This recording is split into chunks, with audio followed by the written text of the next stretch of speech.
गांव की सुबह हमेशा की तरह शांत थी, परंतु आज माहौल में कुछ तनाव सा महसूस हो रहा था। रमेश गांव का एक दुष्ट व्यक्ति था, जो अपने काले कारनामों के लिए जाना जाता था। लोग उससे डरते थे, क्योंकि वो एक धनवान व्यक्ति होने के साथ साथ एक तांत्रिक भी था, और उसे तंत्र विद्या भी बहुत अच्छी तरीके से आती थी। उसकी उपस्थिति में पूरे गांव में डर और अविश्वास का माहौल कर दिया था। क्यों रे विनोद, इतने दिन हो गए हैं, तूने अभी तक मेरे ब्याज के पैसे नहीं दिए हैं। सरकार, पहले ही मैं आपको सारे पैसे दे चुका हूँ। खेत भी आपने मेरे ले लिए हैं, लेकिन हर बार आप ब्याज के ऊपर ब्याज लगा देते हैं और ज्यादा धन ले लेते हैं। ये तो अत्याचार ही है ना। अच्छा, अब तो क्या मैं अत्याचार कर रहा हूँ? मैं बताता हूँ तुझे अत्याचार क्या होता है। इसका घर खाली कराओ और इसके घर पे कब्जा कर लो। नहीं मालिक, ऐसा मत कीजिए। मैं कहाँ जाऊंगा अपने परिवार को लेके। मेरे पैसे जो नहीं देगा उसका यही हाल होगा। तुम जाओ कहीं भी, मुझे इससे क्या। राजेश भी उसी गांव में रहता था। विनोद को रमेश के यहाँ से उदास आते हुए देखकर राजेश विनोद से पूछता है, क्या हुआ विनोद भाई, तुम बहुत ज्यादा मायूस दिखाई दे रहे हो। क्या करूँ राजेश भाई, इस रमेश ने मेरा घर, पैसे, सब कुछ ले लिया है। और आज तो इसने मेरे परिवार और मुझे अपने घर से भी बाहर निकाल दिया है। ये रमेश का आतंक और अत्याचार बहुत ज्यादा बढ़ गया है। तुम चिंता मत करो विनोद, जब तक तुम्हें अपना घर वापस नहीं मिल जाता या तुम्हारी कोई रहने की व्यवस्था नहीं हो जाती, तुम मेरे घर पे रह सकते हो कुछ दिन के लिए। वैसे भी मैं बाहर जा रहा हूँ। तुम्हारा बहुत बहुत धन्यवाद राजेश भाई। काश इस रमेश का दिल भी तुम्हारी तरह बड़ा होता। राजेश जंगल के रास्ते गांव के बाहर जा ही रहा होता है, और उसे अचानक से एक साधु महाराज दिखते हैं। बाबा, ये जंगल के रास्ते में आप अकेले क्यों बैठे हैं और आप इतने परेशान दिखाई क्यों दे रहे हैं। हाँ बेटा, मैं इसी जंगल में एक कुटिया में रहता हूँ। मैं औषधि बनाने के लिए एक जड़ी बूटी ढूंढ रहा हूँ, वो मुझे कहीं मिल नहीं रही है। आप मुझे बताइए वो कैसे दिखती है, मैं आपकी मदद कर देता हूँ। बाबा राजेश को जड़ी बूटी के बारे में बताते हैं। राजेश उनकी मदद करता है और उसे वो मिल भी जाती है। बाबा, मुझे मिल गई है, क्या यही है वो। हाँ बेटा, यही है। तुमने मेरी बहुत बड़ी मदद की, इसके बदले तुम मेरी ये छड़ी लेके जाओ। ये तो एक साधारण छड़ी है बाबा, भला मैं इस छड़ी का क्या करूंगा। यह कोई साधारण छड़ी नहीं है, यह एक जादुई छड़ी है। इसका सही उपयोग करने पर यह अनगिनत शक्तियां प्रदान कर सकती हैं, लेकिन ध्यान रखना इसका दुरुपयोग ना हो। धन्यवाद बाबा, मैं इस छड़ी का सदुपयोग करूंगा और गांव वालों को रमेश के आतंक से मुक्त करूंगा। सावधान रहना बेटा, जादू की छड़ी की शक्तियां का मोह तुम्हें कहीं कमजोर ना कर दे।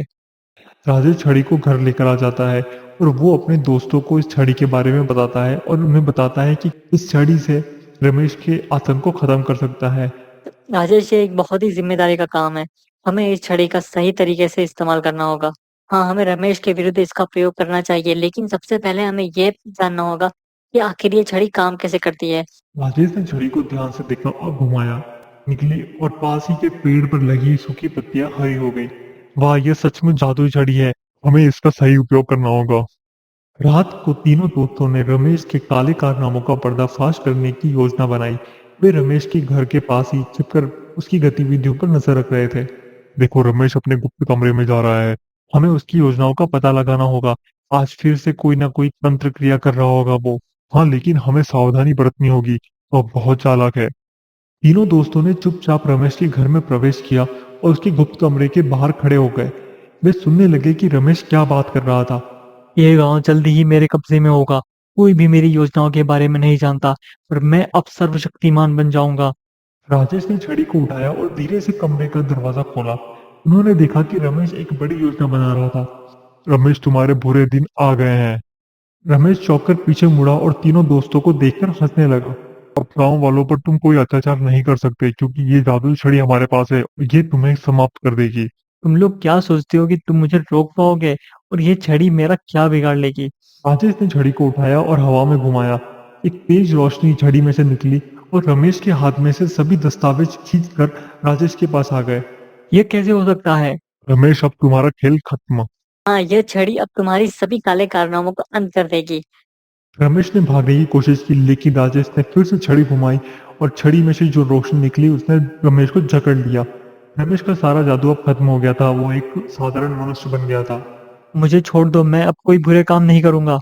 नहीं रमेश, तुम्हें तुम्हारी करनी का फल मिलना ही चाहिए। गांव वाले भी इकट्ठा हो जाते हैं। राजेश ने छड़ी का उपयोग करके रमेश के सारे बुरे कर्मों का पर्दाफाश किया। सभी को पता चल गया था कि रमेश किस तरह गांव को धोखा दे रहा था। गांव के प्रधान भी वहां आते हैं। राजेश, तुम्हारे साहस और इस जादुई छड़ी की मदद से हमारा गांव सुरक्षित हो गया है। हमें तुम पर गर्व है। यह छड़ी हमें बाबा ने दी थी। इसका सही उपयोग करने पर ही हमें शक्तियां मिलती है। हमें इसे हमेशा याद रखना चाहिए। रमेश को गांव वालों ने पुलिस के हवाले कर दिया और अब वह अपने अपराधों की सजा भुगत रहा था। राजेश, सुरेश और विनोद ने मिलकर गांव में शांति और सुरक्षा कायम की। जादुई छड़ी को उन्होंने एक सुरक्षित स्थान पर रख दिया ताकि कोई भी उसका दुरुपयोग ना कर पाए। समय बीतता गया और गांव में फिर खुशी और शांति का माहौल बन गया। राजेश, सुरेश और मोहन ने मिलकर गांव में विकास के लिए योजनाएं बनाई। सभी मिलकर उनकी योजनाओं को साकार करने में जुट गए। दोस्तों, हमें मिलकर इस गांव को एक आदर्श गांव बनाना होगा। हाँ, हमें मेहनत और ईमानदारी से ही काम करना होगा। हमें हमेशा इस जादुई छड़ी की ताकत का सही दिशा में ही उपयोग करना होगा। तीनों दोस्तों की मेहनत, लगन से गांव में एक नई चेतना आई। लोग एक दूसरे की मदद करने लगे और गांव में एक नई ऊर्जा का संचार हुआ। राजेश, सुरेश, मोहन, तुम तीनों ने हमारे गांव को एक नई दिशा दी है। हम सब तुम्हारे आभारी हैं। प्रधान जी, सब आपकी और गांव वालों की मदद से ही संभव हो चुका है। हमें एक दूसरे की मदद करते ही रहना चाहिए, तभी हम सब आगे बढ़ पाएंगे। और इस तरह जादुई छड़ी ने गांव को न केवल रमेश के आतंक से मुक्त किया, बल्कि लोगों को एक नई दिशा भी दिखाई।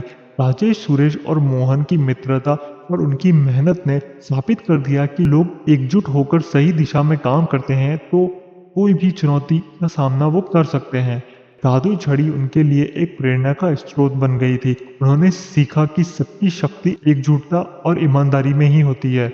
और इस तरह राजेश, सुरेश और मोहन ने अपनी मेहनत, साहस और ईमानदारी से अपने गांव को एक नई दिशा दी और एक आदर्श गांव बनाने में सफल रहे। प्लीज इस वीडियो को लाइक कीजिए और अगर आपको ऐसी और कहानियां देखनी है तो प्लीज हमारे चैनल भक्ति और शक्ति को प्रणाम को सब्सक्राइब कीजिए। Thank you for watching.